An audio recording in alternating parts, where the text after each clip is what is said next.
Hi guys! Welcome to my channel. It's me again, Princessa Moo.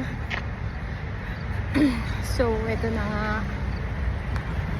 Love advice. Nakakalungkot na isipin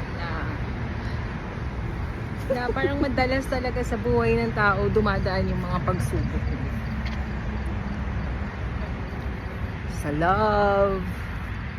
In general. Especially sa love. So, tatalakayin natin ngayon yung paano ka ba mag-move on sa first day ng breakup ninyo. So, eto. Sasabihin ko sa inyo. Paano mag-move on first day ng breakup? Magpatay ka ng phone. Matulog ka. Huwag ka mag-a-alarm. Huwag kang pumasok sa trabaho. Joke. Wait, ginawa mo ba yan? Ginawa mo? No. First day ng breakup ko, no. Natulog lang ako. Nag-pray.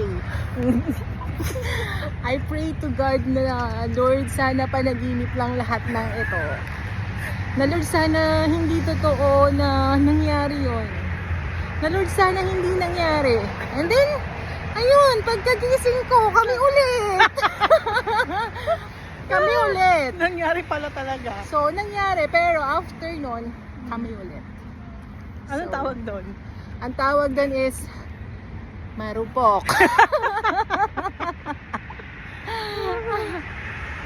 So, ikaw, anong advice ang maibibigay mo? Ano nga? Yeah? Hindi ko alam, girl. Bakit hindi mo alam?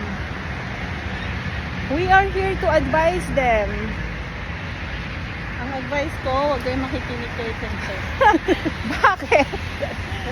Bakit? Isa siyang marupok na lang. Alam mo, kahit hindi nyo aminin, lahat tayo. Sorry, pero hindi ako nag-iisa. Marami kayo dyan. So, yun lang. Thank you for watching. Watching.